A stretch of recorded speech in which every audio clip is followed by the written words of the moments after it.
Assalamualaikum warahmatullahi wabarakatuh. Perkenalkan, nama saya Rizka Permatasari dari UPT SMP Negeri 1 Airpura. SMP Negeri 1 adalah sekolah yang kaya akan keberagaman budaya dan semangat inovasi.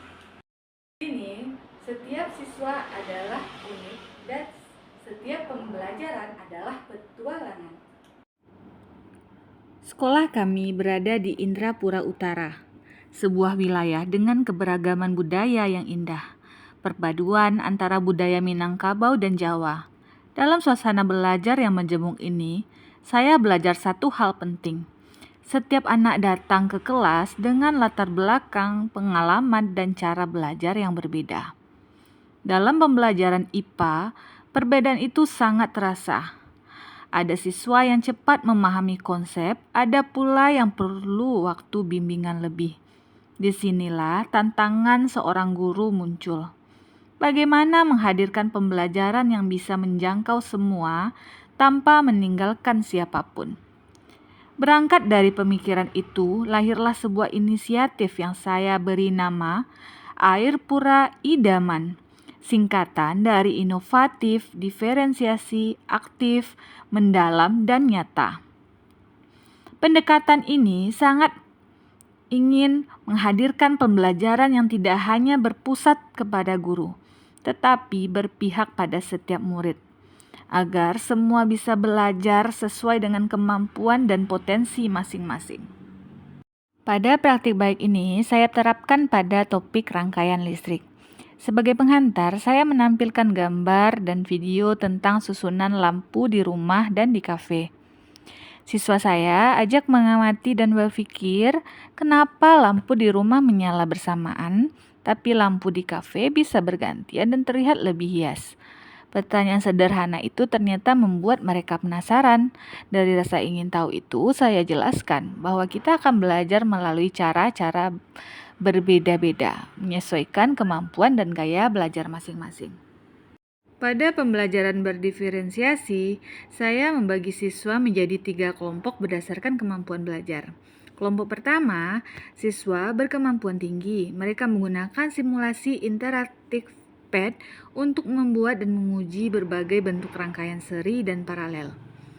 Dengan penuh antusias, mereka bereksperimen secara digital, menganalisis hasil, lalu menyusun presentasi digital untuk menjelaskan kelebihan dan kekurangan setiap jenis rangkaian. 2. Siswa berkemampuan sedang, mereka membuat rangkaian nyata menggunakan baterai, kabel, lampu, dan saklar. Dengan bimbingan guru, mereka mencatat hasil pengamatan dan mempresentasikan temuan mereka dalam bentuk laporan sederhana serta foto hasil eksperimen.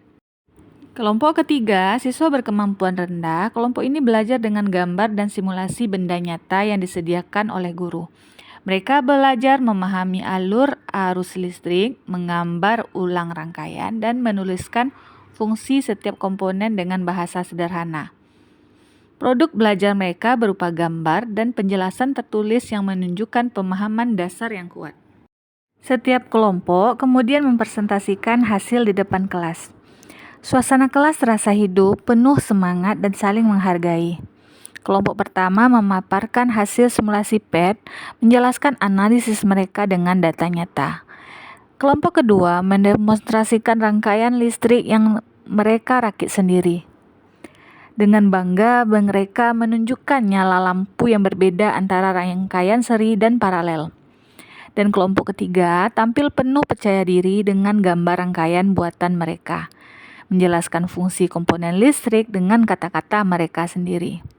Bagi saya, ini adalah momen yang paling berharga melihat setiap anak tampil berani berbicara dan menunjukkan hasil belajar sesuai kemampuannya.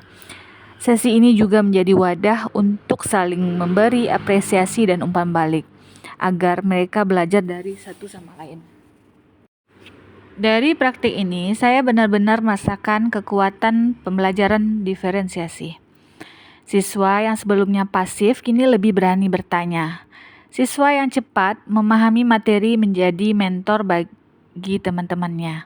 Dan siswa yang dulu ragu, kini tersenyum bangga karena menjelaskan konsep dengan cara sendiri.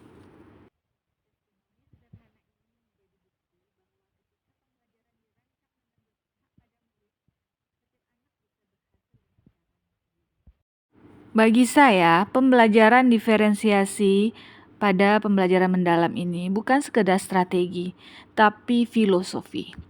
Ia mengajarkan kita bahwa setiap anak itu unik dan tugas guru adalah membuka jalan agar potensi mereka tumbuh. Melalui praktik baik Air Pura Idaman, saya belajar bahwa inovasi tidak selalu harus besar. Kadang perubahan bermakna justru dimulai dari ruang kelas, dari keberanian guru untuk mencoba hal baru dan menyesuaikan pembelajaran dengan kehidupan nyata. Semoga praktik ini bisa menjadi inspirasi bagi rekan-rekan guru untuk terus berinovasi, berkolaborasi, dan menghadirkan pembelajaran yang aktif, mendalam, dan nyata. Karena ketika setiap guru berani melangkah, sekolah kita akan menjadi tempat yang benar-benar menumbuhkan potensi setiap anak, menuju generasi pembelajar yang mandiri, adaptif, dan berdaya saing global. Assalamualaikum warahmatullahi wabarakatuh.